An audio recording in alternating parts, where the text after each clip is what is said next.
Bonjour à tous et bienvenue dans cette nouvelle vidéo, c'est Hugo sur la chaîne Gigatop et aujourd'hui on est là pour parler du Z Fold 3 car ça fait plus d'un mois que je l'ai et je rencontre quelques problèmes et je suis là pour vous en faire part. C'est parti!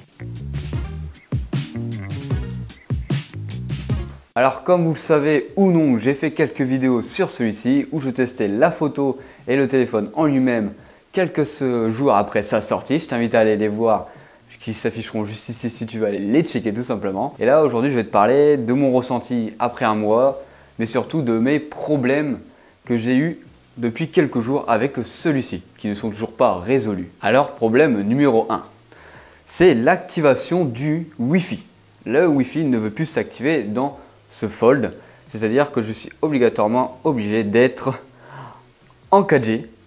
Chez moi, à la campagne, c'est-à-dire qu'il n'y a pas de 4G. La Wi-Fi était là pour me faire survivre dans ce paysage tout simplement. Et là, je n'ai plus accès à la Wi-Fi. Alors, je vais vous montrer ce que ça fait. Voilà, donc, bon, c'est pas très représentatif, mais voilà. Hop, admettons, je clique sur le bouton Wi-Fi juste ici. Ça ne veut pas l'activer, ça cherche et tout. Voilà, ah bon. On se dit, bon, c'est peut-être ce bouton-là qui déconne, c'est pas grave, ça peut arriver. Là, nous sommes dans les menus paramètres. Voilà, on est dans les menus paramètres. Hop.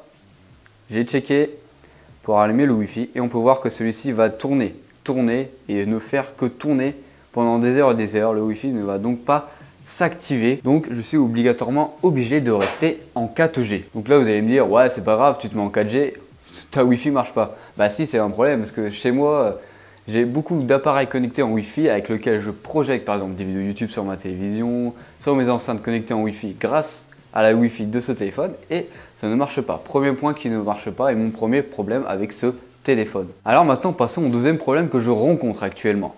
Alors j'ai un problème dit quand j'ouvre mon téléphone en grand.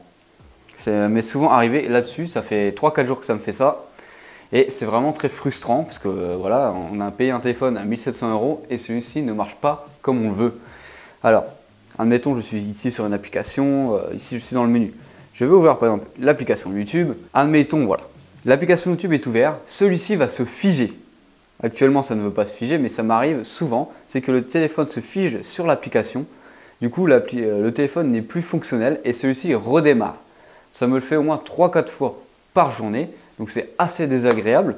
Donc, j'ai un téléphone, on va dire, qui marche bien en format comme ça. Mais dès que je l'ouvre, j'ai un petit problème logiciel qui fait que mon téléphone fige et que je suis obligé de redémarrer. Enfin, c'est lui qui se redémarre instinctivement et heureusement, parce que s'il resterait bloqué, j'aurais quand même l'air d'un con. Maintenant, parlons du troisième problème que je rencontre cette fois-ci depuis le début.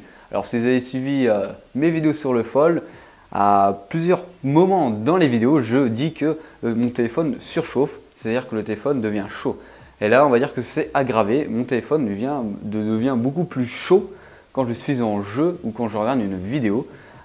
Sur la partie des appareils photo où on peut retrouver toutes les optiques, celui-ci devient extrêmement chaud. Là à l'heure actuelle ça va parce que je ne l'ai pas utilisé pour l'instant, mais je vais m'en servir pendant 5-10 minutes et puis je vais aller le mesurer avec un petit thermomètre pour mesurer la température humaine. Bon, j'ai pas un truc sophistiqué pour aller voir ça, mais pour rendre compte rien qu'au toucher, rien qu'au ressenti, la chaleur qu'on a sur celui-ci.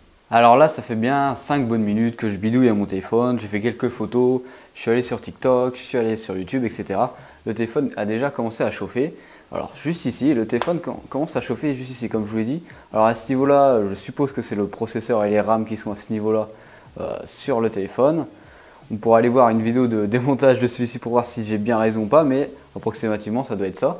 Alors juste ici, j'ai un thermomètre qui n'est pas fait pour ça à la base, mais qui permet quand même d'avoir un ordre d'idée de la température du téléphone. Par exemple, ici dans la pièce, il fait... Alors celui-ci vient de m'indiquer qu'il faisait 21 dans la pièce. On va les voir derrière en mettant au niveau du téléphone.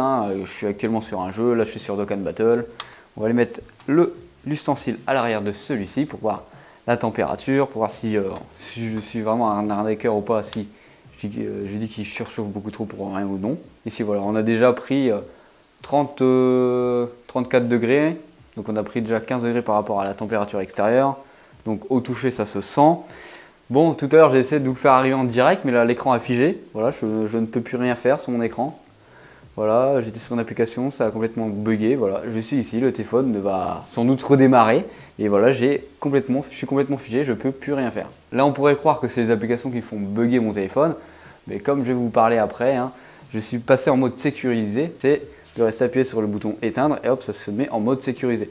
C'est-à-dire que ce mode va vous permettre de rallumer votre téléphone sans toutes les applications tierces que vous avez téléchargées. Donc ça va être que les applications de base du téléphone.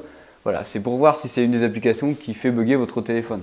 Moi, pour ma part, ça n'a rien changé. Je ne peux toujours pas activer la Wi-Fi et j'ai quelques applications qui sautent, donc qui n'ont rien à voir avec. Alors, dernier problème que j'ai rencontré, moi je trouve que la pliure commence à être fatiguée. Alors, je m'explique. Alors là, voilà, ça c'est la pliure du téléphone de base. Quand on plie notre téléphone, hop, voilà, il est comme ça. Alors, on peut déjà voir à l'écran qu'il est beaucoup moins droit. Enfin, moi, c'est une impression. J'ai l'impression qu'il est comme ça, alors qu'il n'est pas du tout. Hein. J'ai l'impression qu'il est beaucoup moins droit. Hein. Ouais, ça se voit un petit peu à l'œil nu, mais franchement, ça chipote. Mais moi qui ai l'habitude d'avoir le téléphone droit, j'ai l'impression que ça se ressent un peu. Regarde, on peut le voir juste ici.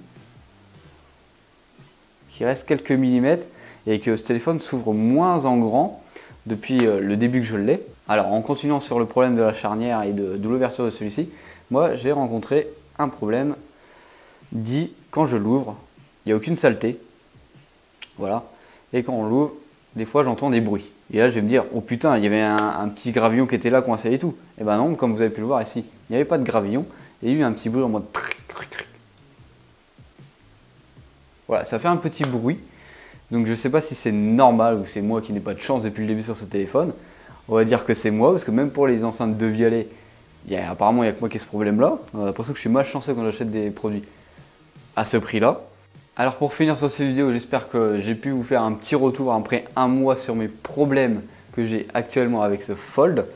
N'hésitez pas à poser en commentaire des questions sur le Fold, pas nécessairement sur les problèmes, mais sur son utilisation au quotidien ou autre. On y répondra dans un live dans les semaines à venir avec un petit aventurier qui s'appelle HP de la chaîne My Wallet Finance, qu'on a déjà pu voir sur la chaîne, sur les photos entre le OnePlus 9 Pro et le S21.